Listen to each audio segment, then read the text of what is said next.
deux actrices oscarisées étaient sur le tapis rouge à Cannes ce samedi soir. Natalie Portman et Julianne Moore ont défendu May December de Todd Haynes, en lice pour la Palme d'Or. L'épouse de Benjamin Millepied était éblouissante, choisissant deux looks pour son grand soir. Après un trio d'hommes hollywoodiens à Cannes, Martin Scorsese, Robert De Niro et Leonardo DiCaprio, s'y est un duo d'actrices stars qui a illuminé le tapis rouge ce 20 mai 2023.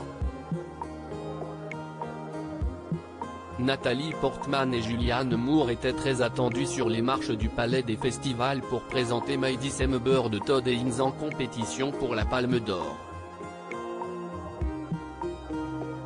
L'occasion pour celle qui a été révélée adolescente dans Léon de Luc Besson d'afficher dans deux robes sa silhouette parfaite de danseuse. Si elle est venue sans son mari, le chorégraphe Benjamin Millepied et père de leurs deux enfants, elle était radieuse avec ses partenaires. Dans une robe blanche bustier dont la jupe est composée de pétales sublimes, Natalie Portman, très enthousiaste, a posé avec ses partenaires Julianne Moore, impériale dans sa robe verte Louis Vuitton, et Charles Melton, ainsi que le réalisateur habitué de La Croisette, Todd Haynes. L'équipe du film s'est aussi rendue au photocall situé sur la plage Magnum.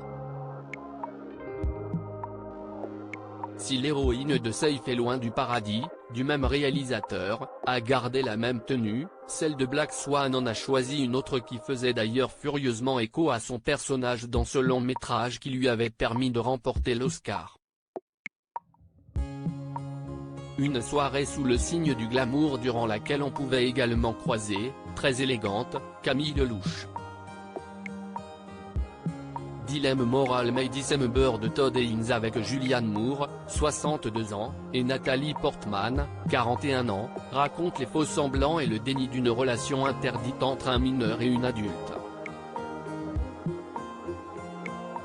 Julianne Moore incarne Gracie, une femme dont la vie a été chamboulée, des années plus tôt, par la révélation dans la presse qu'elle entretenait une liaison pédophile, illicite, avec un adolescent de 13 ans, auquel elle avait déclaré son amour.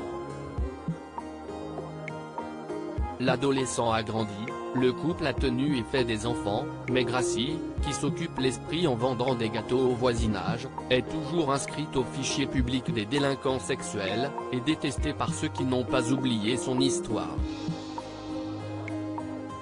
Elisabeth, Natalie Portman, une actrice, débarque dans le foyer familial avec un projet de film sur cette famille pas comme les autres. Elle jouerait le rôle de Gracie, à l'époque où elle était tombée amoureuse de l'adolescent, avec la promesse de faire mieux comprendre son point de vue au grand public.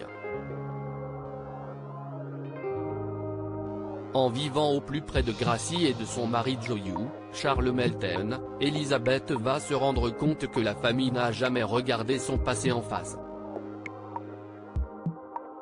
Avec une histoire de couple où le personnage féminin est le plus âgé, les rôles sont renversés par rapport aux stéréotypes de la société patriarcale, mais cela ne suffit pas à corriger le système, explique Todd Haynes dans des propos rapportés à Cannes par la.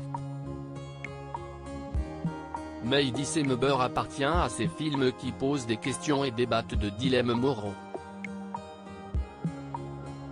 Si est quelque chose de vital au cinéma, mais il est de plus en plus dur de faire ce genre de film.